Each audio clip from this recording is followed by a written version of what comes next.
Mas em todas essas coisas somos mais que vencedores, por meio daquele que nos amou.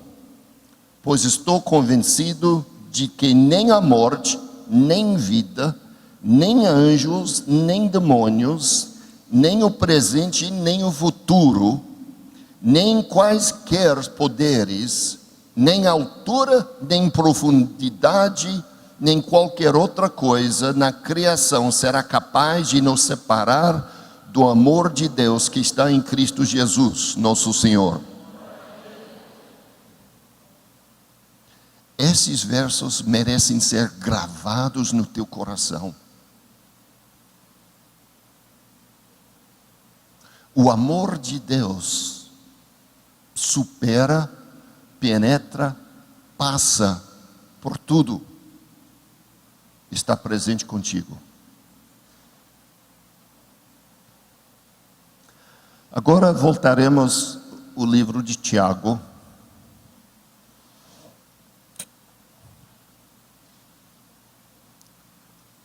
Eu vou ler um parágrafo e antes de começar a explicar um pouco, eu quero explicar este parágrafo em relação ao livro inteiro de Tiago.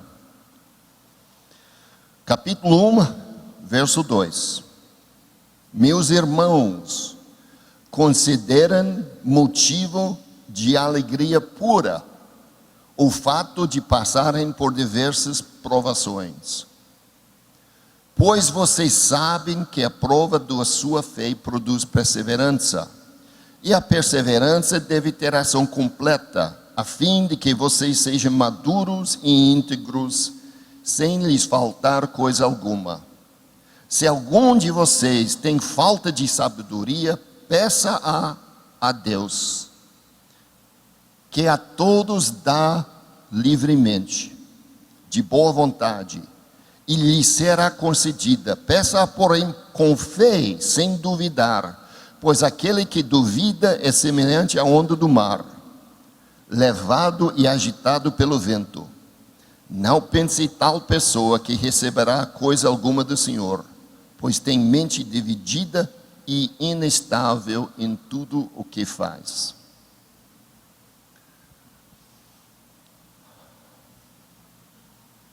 Antes, quando eu li este parágrafo, este era uma verdade que por mim era quase separado do restante do livro de Tiago.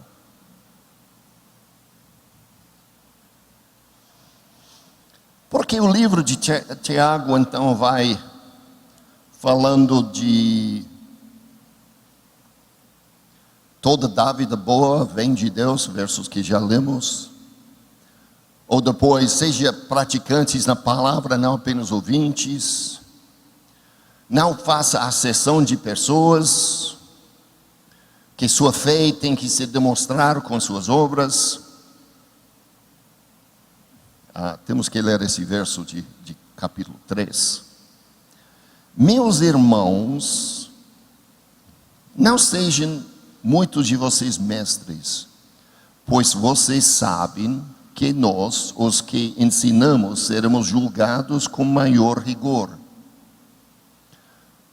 Todos tropeçamos de muitas maneiras. Se alguém não tropeça no falar, tal homem é perfeito, sendo capaz de dominar todo o seu corpo. E mais tarde vai falando da sabedoria espiritual, sabedoria carnal, submeter a Deus porque algumas orações não respondidas, advertências aos ricos. Então, por mim, por quase toda a minha vida cristã, essas eram verdades separadas. Controlar a língua, não faça exceção de pessoas, que minha fé tem que se demonstrar com a minha vida, com as obras.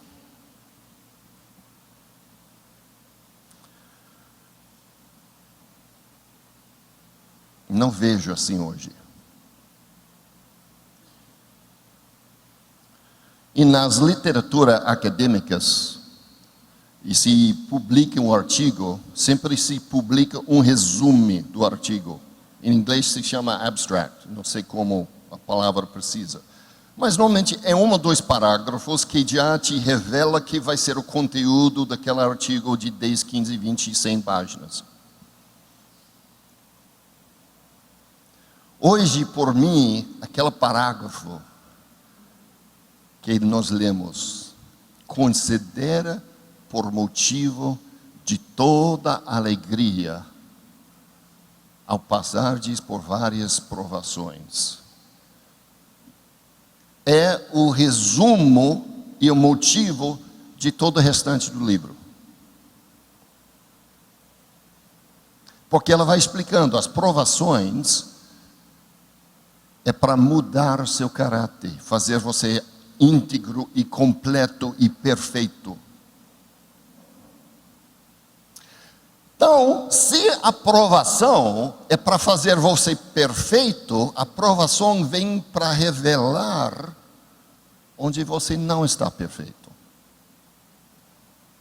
Para que você arrepender e caminhar com Deus. Então, o restante do livro, por mim, é ele explicando, gente, essas coisas são as provocações da disciplina do seu pai. E falei uma palavra estranha, disciplina do pai. Olha, vou contar uma história. Um casal que morava em frente de nossa casa no Rio. Porque eles tinham uma imagem de amor deturpada. Mas é uma imagem do amor de Deus que muitos de nós temos na igreja. E não vou usar os nomes, porque se arrependeram, se batizaram, caminharam com Cristo, e eu não quero roubar deles a chance de impressionar vocês, se vocês um dia conhecê-los. Mas era um advogado, ela dona de casa, tiveram um filho. Nós mudamos e o filho estava mais ou menos a idade de nossos filhos. Começamos a fazer amizade. Eles nos chamaram para comer churrasco na beira da piscina da casa deles, convidamos eles para vir participar do estudo bíblico em casa conosco. Eu comecei a notar uns problemas. Ou não eram convertidos. Mas isso para mim não é um problema de relacionar com pessoa. É apenas um motivo de oração.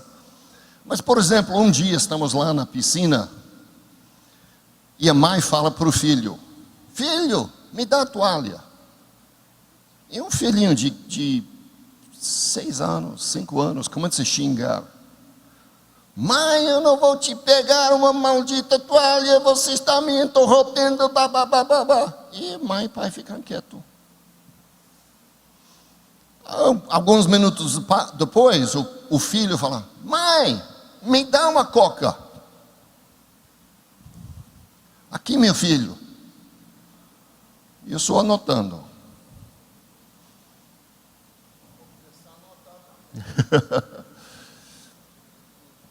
E nós estamos relacionando, fazemos amizade. Eles não são crentes, não creem em Jesus.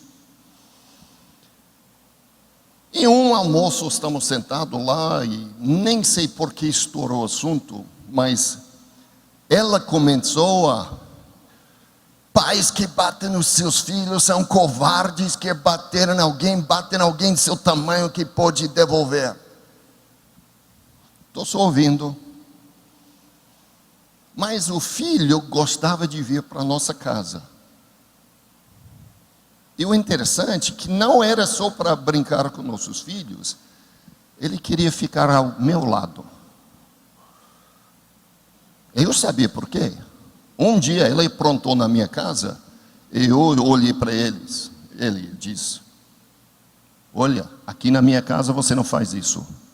Você fizer de novo, eu vou te bater, eu vou levar você para os seus pais e fala que eu fiz.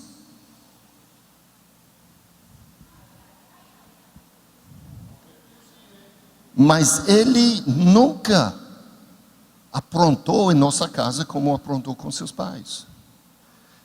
E uma vez a mãe chega para mim: "Ô, pastor Barry, o que você tem feito com meu filho? Sempre que a gente vai na rua, ele quer comprar uns óculos de sol para você, ele quer comprar chocolate para você, ele quer levar presente para você." Ele se sente seguro em nossa casa. Nem entrei em detalhes, porque eu estava aguardando aquela abertura do Espírito para falar. Olha, gente, eu gosto dessa história porque esse casal foi ganho por Cristo sobre a questão de como disciplinar o filho.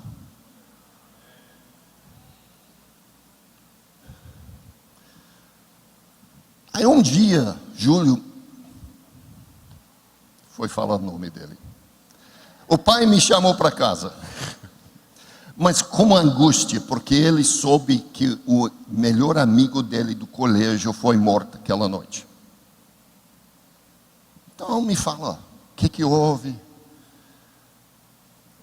Eu estou só sendo pastoral, cuidando, ouvindo, deixando ele falar da angústia, do luto. Não, é que ele estava dirigindo e a polícia tinha a rua fechada, fiscalizando todo mundo, e ele, por ser filho do vereador, ele saiu do carro, começou a xingar a polícia, começou a correr na direção deles, e eles atiraram com ele e ele morreu. Aí o Espírito diz: este é o exemplo. Então comecei a perguntá-lo: como ele foi? Você conhece ele desde o primeiro grau, segundo grau, vocês cresceram juntos. Como ele relacionava com os pais? Ele os respeitava? De jeito nenhum. Foi disciplinado pelos pais? De jeito nenhum, ele que mandava em tudo. Estou lá com o pai e mãe. Eu falei: agora vocês dois olhem para mim. Sei que você está no luto, perderam um amigo. Mas eu não poderia me perdoar se eu não te falasse hoje a verdade. Você está criando seu filho sem respeitar vocês como pais. Ele não vai respeitar a autoridade. E você está ensinando ele a morrer como seu amigo morreu. Porque vai enfrentar um policial e vai levar tiro.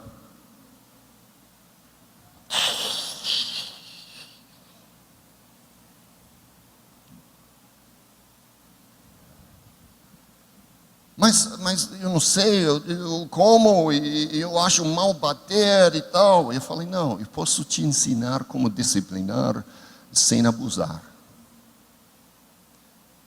E para as próximas 2 semanas, 2, 3 vezes na semana, fomos lá, olhamos provérbios, olhamos isso, falamos de nunca disciplinar em ira, e como disciplinar, papapá.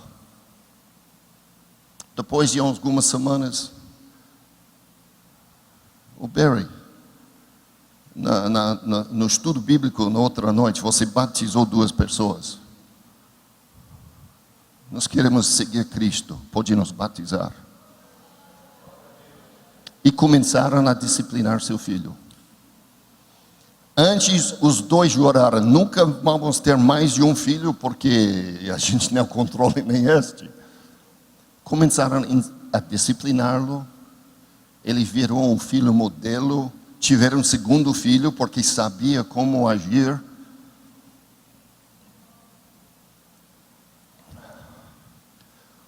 Pai que não disciplina, não ama. Talvez vocês nunca leram esses versículos, porque essa não é opinião minha, isso é a palavra de Deus.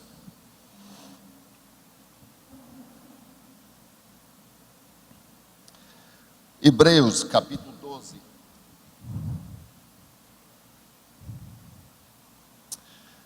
Verso 6.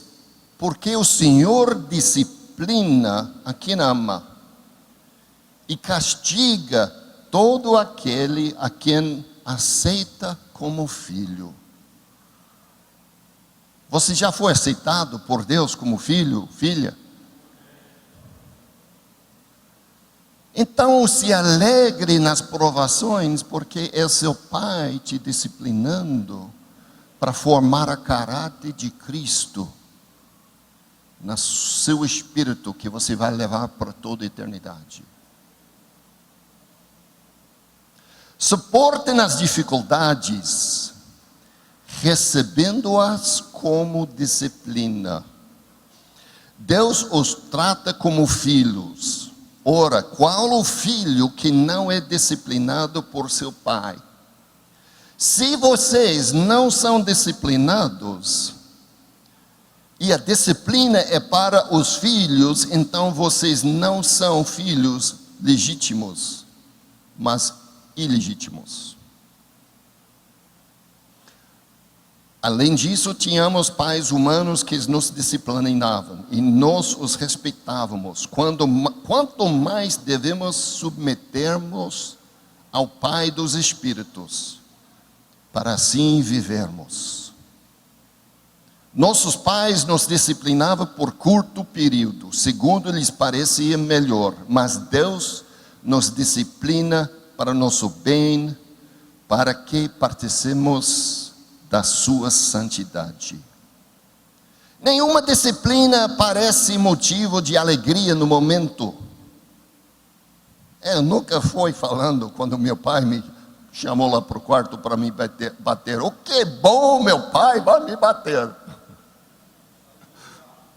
Não foi motivo de alegria no momento, mas sim motivo de tristeza. Eu já estava chorando antes de chegar lá.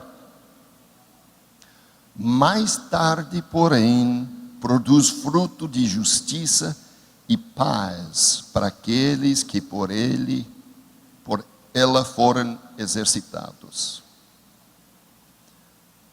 Agora outro versículo que nós conhecemos, mas nós tiramos do contexto. Portanto, fortalecem as mãos enfraquecidas e os joelhos vacilantes. Façam caminhos retos para os seus pés, para que o manco não se desvie antes, mas seja curado. Como é curado? Pela disciplina do Pai que te ama.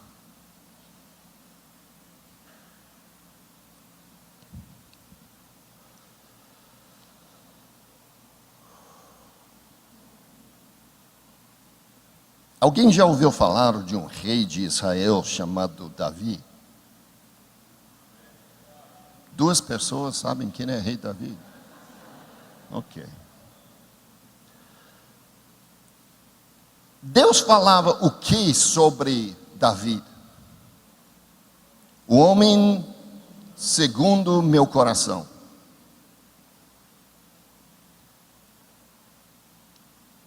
Pai, eu quero ouvir isso de mim.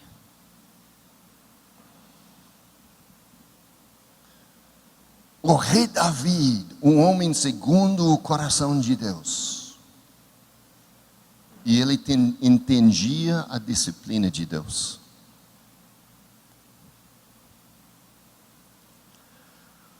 Espero que vocês já leram a história de Davi. Se não, está na Bíblia, é bom ler.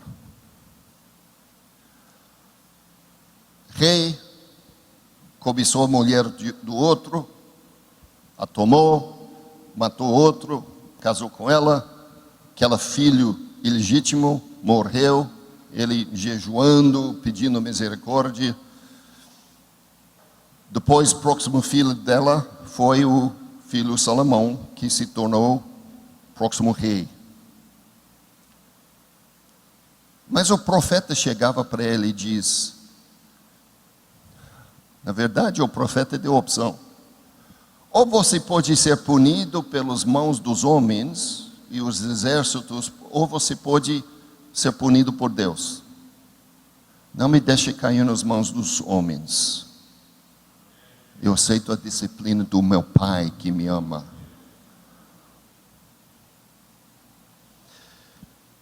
Aí o filho dele, Absalom, estuprou a irmã, quis se tornar rei, e nós não vamos entrar nos detalhes da história, mas o Absalom veio com seu exército, e Davi fugiu de Jerusalém.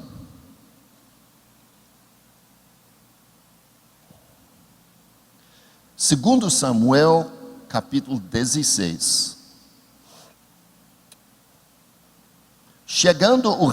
Verso 5. Chegando o rei Davi a Bahurim, um homem do clã da família de Saulo, chamado Semeia, filho de Gerá, saiu da cidade proferindo maldições contra ele.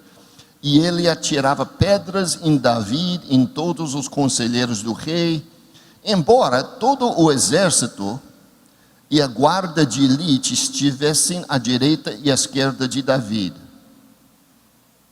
Homem corajoso. O rei está lá com seus soldados ambos lados, ele está jogando pedras e maldições. Enquanto amaldiçoava Semeia, dizia: sai daqui, assassino, bandido. O Senhor retribuiu a você todo o sangue derramado da família de Saul, em cujo lugar você reinou. O Senhor entregou o reino nas mãos do seu filho Absalão.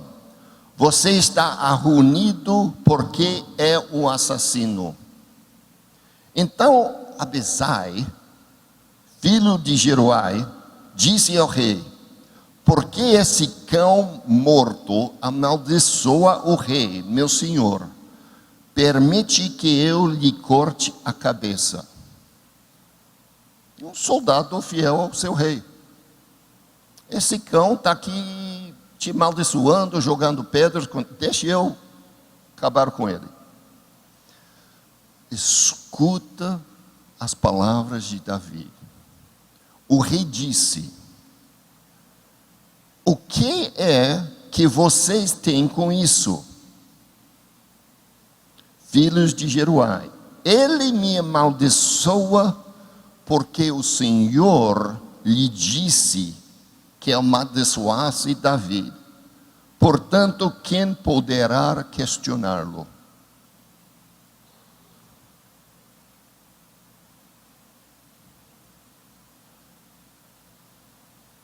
Pulando para verso 12. Talvez o Senhor considere a minha aflição e me retribua com bem contra a maldição que hoje recebo.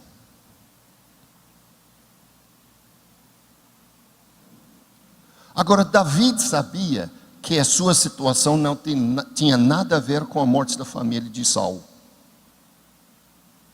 Ele não foi nem ele, nem o exército dele que matava Saul. E ao contrário, o filho que sobreviveu, ele honrou e protegeu. Então as maldições sendo proferidas contra eles eram mentiras. Mas ele sabia que ele era um assassino.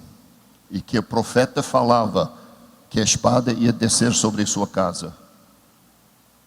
Suas mulheres serão tomadas por outro. Ele sabia e confiava: não faça nada contra esse homem que está me amaldiçoando. Essa é a disciplina do meu pai. Dói. Eu peço que o pai um dia me retribua bem, em vez dessa disciplina. Mas o homem segundo o coração de Deus mandou seus soldados: não façam nada para impedir. Porque ele sabia que tudo que vinha assim, vinha do amor do pai, que o disciplinava como filho, para fazer ele ser mais como seu pai. E na verdade, quando disciplinamos os nossos filhos naturais, é para que eles sejam mais como nós. Nós já aprendemos a não fazer isso ou aquilo, e nós queremos que eles aprendam.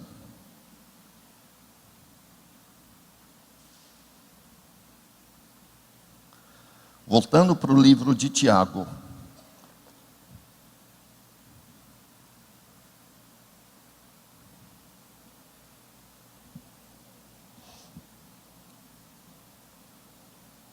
Meus irmãos,